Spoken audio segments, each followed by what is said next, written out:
आपकी clarity of thought जबरदस्त है रवि। इसकी तारीफ करनी पड़ेगी। I am very very impress. पहली बार मैंने आपको ऐसे फेस टू फेस सुना है और बहुत अच्छा बोलते हैं, इसमें तो खैर कोई शक है ही नहीं। कंटेंट जो है उस पर बात में, लेकिन जैसा संदीप ने कहा आप बहुत ज्यादा नेगेटिव नहीं है। जैसे कल राजदीप आए थे, राजदीप ने कहा कि अगर मीडिया बटा है उसमें मानक मैं दुकानदार नहीं हूं। आप जिनका नाम लेकर आए हैं वो मैं बैलेंसवादी नहीं हूं। इस वक्त भारत का मीडिया भारत के अर्जित लोकतंत्र की हत्या कर रहा है। ये बात तथ्य है, ये सकारात्मक नकारात्मक की बात नहीं है। मैं राजदीप को सिर्फ इसीलिए कोट कर रहा हूं। वो आप राजदीप को कोट कर दें, मेरे एडिटर रहे हैं, आप किसी को भी कोट कर दें, लेकिन जो मैं अपनी बात कहता हूं वो मैं बात करता हूं और ये पॉजिटिव बात है। मर्डर को आप मर्डर नहीं कहेंगे तो क्या कहेंगे? आपकी क्लैरिटी ऑफ थॉट जबरदस्त है रवि। इसकी तारीफ करनी पड़ेगी। I am very very impress. पहली बार मैंने आपको ऐसे फेस टू फेस सुना है और बहुत अच्छा बोलते हैं, इसमें तो खैर कोई शक है ही नहीं। कंटेंट जो है उस पर बाद में, लेकिन जैसा संदीप ने कहा आप बहुत ज्यादा नेगेटिव नहीं है। जैसे कल राजदीप आए थे, राजदीप ने कहा कि अगर मीडिया बटा है उसमें मानक मैं दुकानदार नहीं हूं। आप जिनका नाम लेकर आए हैं वो मैं बैलेंसवादी नहीं हूं। इस वक्त भारत का मीडिया भारत के अर्जित लोकतंत्र की हत्या कर रहा है। ये बात तथ्य है, ये सकारात्मक नकारात्मक की बात नहीं है। मैं राजदीप को सिर्फ इसलिए कोट कर रहा हूं। वो आप राजदीप को कोट कर दें, मेरे एडिटर रहे हैं, आप किसी को भी कोट कर दें, लेकिन जो मैं अपनी बात कहता हूं वो मैं बात कहता हूं और ये पॉजिटिव बात है। मर्डर को आप मर्डर नहीं कहेंगे तो क्या कहेंगे? नहीं वो ठीक है, मैं सवाल पे आ रहा हूँ। सवाल मेरा ये था, जैसे राजदीप को और बहुत सारे लोगों को भी ऐसा लगता है कि मीडिया के बंटने के लिए दोनों पक्ष जिम्मेदार हैं। बिल्कुल गलत बात है, इसमें कोई संतुलन नहीं है। 90% मीडिया अगर एक तरफ हो जाए तो ये दुकान नहीं चलानी चाहिए कि दोनों तरफ के लोग बट गए हैं। फिर जो मैंने कार्यक्रम किया है फिर उसमें से आप कमियां निकाल के बताइए, फिर उस पर बात कीजिए। ये चला दीजिए कार्यक्रम और फिर उस पर बात कीजिए कि ये आपने चलाया। अच्छा, ये मत कीजिए कि आपने वो नहीं किया।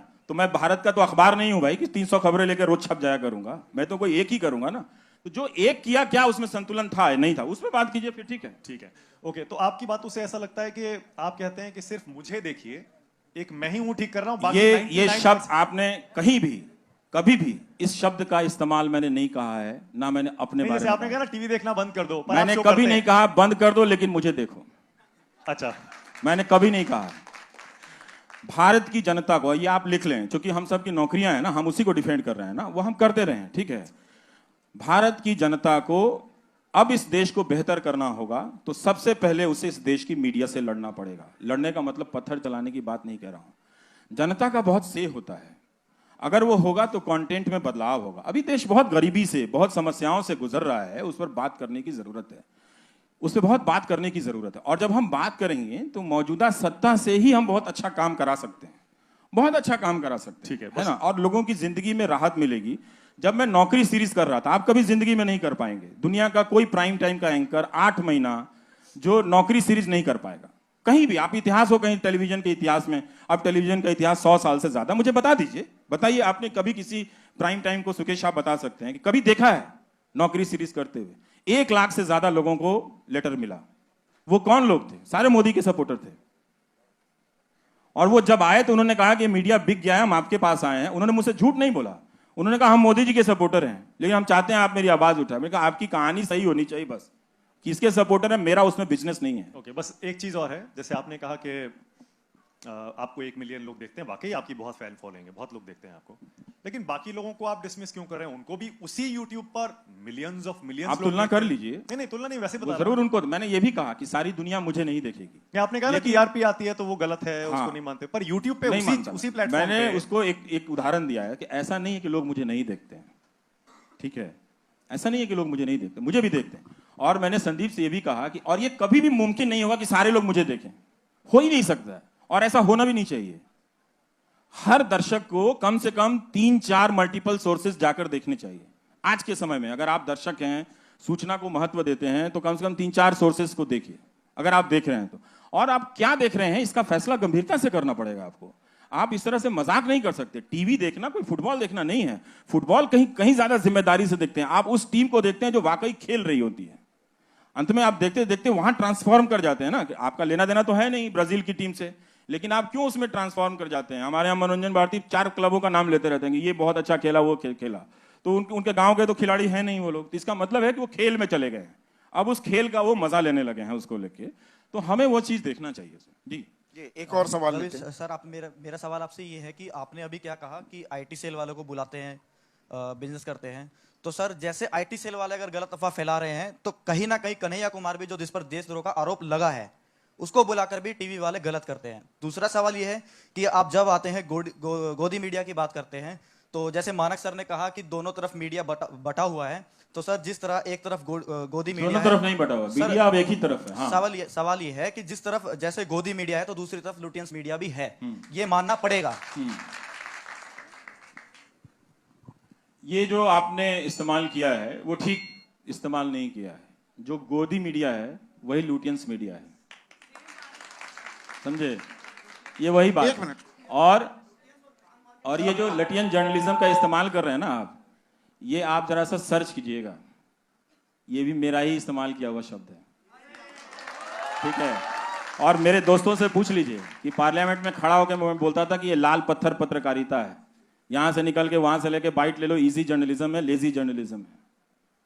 तो इसलिए आपने कन्हैया कुमार का उदाहरण दिया, 2 साल हो गए हैं, उस वीडियो का भी कुछ पता नहीं है, ठीक है? अब मुकदमा आ रहा है तो आप आरोप पे कह रहे हैं कि उसको कर देने के लिए, ठीक है? तो वो बुलाया गया था, आप टीवी वालों से पूछिए क्यों बुलाया गया था। इसलिए बुलाया गया था उसका पक्ष जानने के लिए, ठीक है? उसका पक्ष जानने के लिए। अगर कोई नारा लगा देने से, इस देश में सुप्रीम कोर्ट का कानून भी तो है, देश का कानून भी है, वो देशद्रोही नहीं हो जाता। वो नहीं होता तब भी लोग उसको देशद्रोही कह रहे हैं। अब एक और सवाल ले लेते हैं। सर, एक क्वेश्चन Last two है। questions, पत्रकारिता की बात हमेशा होती रहती है, आप बताइए हम किस चीज को पत्रकार माने? एक पक्ष दिन भर मोदी की तारीफ दिखाता है और रात में वही प्राइम टाइम में एक तरफ बुराई दिखाई जाती है। तो पत्रकारिता का असली मतलब आज आप बता के जाइए। हाँ। कि सच दिन भर मोदी को दिखाएं, आपका या जो दिन भर हाल है बुराई आपको तो दिखाएं? जिंदगी भर नहीं बता सकते हम। नहीं सर, हमें पता है ना, पत्रकारिता का मतलब हम भी पढ़े हैं सर। ऐसा कि है दोस्त, दोनों तरफ का दिखाना वो चाहिए। किस तरह का प्रोग्राम है। अब ऐसा है कि आप ये भी जानते हैं कि मेरा एक बहिष्कार है, ठीक है ना? नहीं, मेरा बहिष्कार है, नहीं, उससे कोई फर्क नहीं। तो मैं लोकप्रियता के दबाव में अपनी बात थोड़ा, ऐसा थोड़ी है कि मैं छोड़ दूंगा, क्या नहीं? कमाल है। यही चीज तो हमें समझना है कि एक दिन हमको अपने फैन के खिलाफ भी बात करना पड़ेगा। और मैं तो कहता हूं कभी किसी का फैन नहीं बनना चाहिए। आपको पता है ये लाइन किसने कही थी? और आपको पता है मैंने अपने ब्लॉग पे क्या लिखा है? कभी रवीश कुमार मत बनना। पढ़ा है आपने? पढ़िएगा, है ना? हाँ, एक्चुअल मतलब क्या होता है, न्यूज का क्या मतलब होता है, एनालिसिस का क्या मतलब होता है। हमने कहा ना कि आप वहां तुलना कर रहे हैं, आपने ये नहीं बताया कि वहां कौन सा प्रोग्राम चल रहा था, यहां कौन सा प्रोग्राम चल रहा था।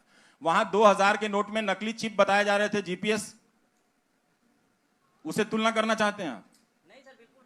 तो किस चीज से तुलना करते हैं? आप उदाहरण देकर बात करते तो आपका सवाल और अच्छा हो सकता था, मैं फंस भी सकता था इसमें। जी, एक और सवाल ले लेते हैं। लास्ट उदाहरण नहीं दिया, वो आप इधर बैलेंस वाला करने लगे। वही मैं जो मानक से कह रहा था, मैं दुकान नहीं चलाता हूं, मैं अपना करता हूं। तो अगर आपको मुझसे सवाल पूछना तो मेरे शो पे रिसर्च कीजिए। क्या मेरा शो आलोचनाओं से परे है? बिल्कुल ही नहीं है, बिल्कुल नहीं है। अब एक और सवाल क्या हो ले सकता लेते है? आप बताइए कि 10 लाख लड़के जो अलग अलग परीक्षाओं में फंसे हुए हैं और उनको नौकरी नहीं मिले, उस पर मैं 6 महीना करता हूं, तो एक तरफा कैसे है दोस्त? आखिरी सवाल रवीश। आपके गांव कस्बे जहां से आप आए हैं, यूनिवर्सिटियां बर्बाद हो गई हैं, अगर मैं 30 दिन उस पर करता हूं तो उसमें क्या एक तरफा है? किस चीज का एक तरफा है? सर, एक क्वेश्चन है सर, आपने पार्टीशन की बात की।